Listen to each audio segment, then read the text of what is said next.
غزہ کے مظلوم فلسطینیوں کے لیے سب سے بڑی انسانی ہمدردی کے سمندری مشن گلوبل سمود فلوٹیلا پر اسرائیل کا حملہ۔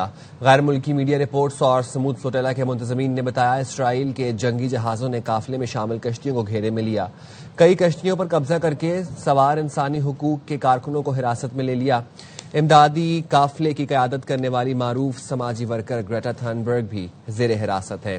اسرائیلی فوج نے کشتی کے تمام سواروں کو عرش پر جمع ہونے کا حکم دیا، جس کے بعد کشتی کی لائیو فیڈ بند ہو گئی۔ عالمہ کشتی کی لائیو فیڈ بحال ہوئی تو اس کے سوار نظر نہیں آ رہے تھے۔ میڈیا رپورٹس کے مطابق اسرائیل نے قافلے کی قائد گریٹا تھنبرگ کو حراست میں لینے کے لیے عالمہ کشتی کو گھیرے میں لیا۔ الجزیرہ ٹی وی نے رپورٹ کیا سمود فلوٹیلا کے اطراف 45 اسرائیلی جہاز موجود ہیں۔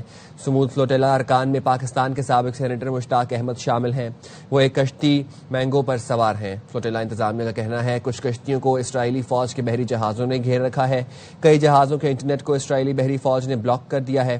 اسرائیل بحریہ مسلسل گرفتار کرنے کی دھمکیاں دے رہی ہے، کچھ کشتیوں سے لائیو نشریات بند ہو چکی ہیں۔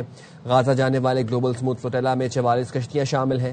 اقوام متحدہ چارٹر کے مطابق کھلے سمندر میں انسانی ہمدردی کے لیے موجود کشتیوں کو مکمل آزادی حاصل ہے۔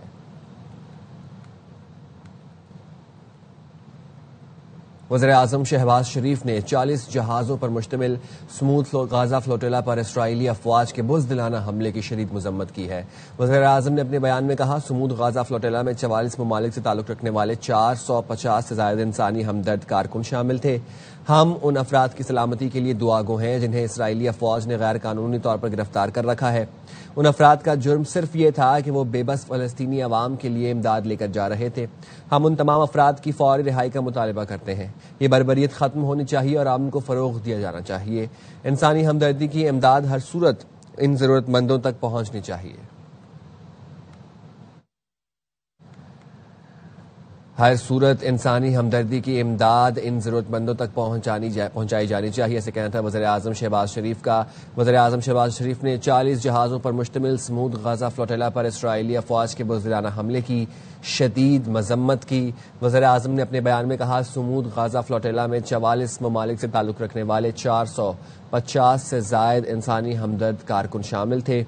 ہم ان افراد کی سلامتی کے لیے دعا گو ہیں جنہیں اسرائیلی افواج نے غیر قانونی طور پر گرفتار کر رکھا ہے۔ اس وقت آپ اپنی اسکرینز پر لائیو مناظر بھی دیکھ سکتے ہیں کس طریقے سے اسرائیلی افواج نے سمود فلوٹیلا کو گھیرے میں لیا۔ وزیر اعظم کا مزید یہ بھی کہنا تھا کہ ان افراد کا جرم صرف یہ تھا کہ وہ بے بس فلسطینی عوام کے لیے امداد لے کر جا رہے تھے۔ لائیو مناظر اس وقت آپ اپنی اسکرینز پر ملاحظہ بھی کر سکتے ہیں۔ مزید کشتیوں کو بھی اپنی تحویل میں لیا جا رہا ہے اسرائیلی بحری افواج کی جانب سے۔ سمود غازہ فلوٹیلا کی 40 سے زائد کشتیاں اس تمام تر قافلے میں شامل تھیں، جس کو اسرائیلی افواج کی جانب سے مزید اب گھیرے میں بھی لیا جا رہا ہے۔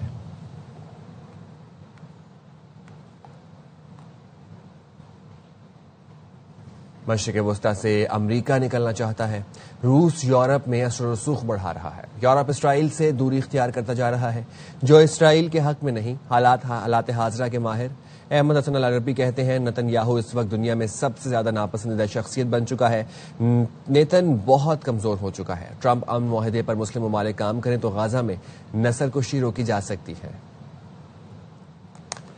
امریکہ کا یہ ہے کہ کسی طرح وہ مڈل ایسٹ سے نکلے، کیونکہ جو رشین تھیٹر ہے وہ بہت احتجاج بہت زیادہ ہو رہے ہیں۔ یورپ اور امریکہ نکلنا چاہ رہے ہیں اسرائیل کے پیچھے سے۔ اسرائیل چاہتا ہے کہ ان کو کسی طرح انوالو کر کے رکھے، اور ان کو لگتا ہے کہ انوالو کر کے رکھنے کا صرف ایک طریقہ ہے کہ جنگوں پر جنگیں کرتا چلا جائے۔ یہ پیکٹ جو ہے ظاہری بات ہے کہ اس میں بہت ساری ایسی چیزیں ہیں جو اسرائیل کو ناگزیر گزر رہی ہیں۔ اسرائیل کی بہت زیادہ کمزوریاں، بہت زیادہ ویکنسز ہیں۔ اسرائیل ملٹریلی ایکسپوزڈ ہے، اسرائیل سوشلی اس وقت ایکسپوزڈ ہے، پولیٹیکلی ایکسپوزڈ ہے۔ نیتن یاہو اپنے گھر میں اسٹرانگ نہیں ہے، کمزور ترین وزیر اعظم بن چکا ہے، دنیا کا ہیٹڈ ترین وزیر اعظم بن چکا ہے۔ اس پیکٹ میں ایک پوائنٹ ہے انٹرنیشنل اسٹیبلائزیشن فورس کا، جس میں عرب کنٹریز اور دوسرے ممالک موجود۔ اگر ہم اس کے اوپر کمپریہنسولی کام کریں تو ہمارے پاس ایک ونڈو ہے جس میں ہم کا جو جینوسائیڈ ہے غزہ کے اوپر اس کو روک بھی سکتے ہیں، اور ہم میک شور کر سکتے ہیں کہ اسرائیل دوبارہ غزہ کے اوپر اٹیک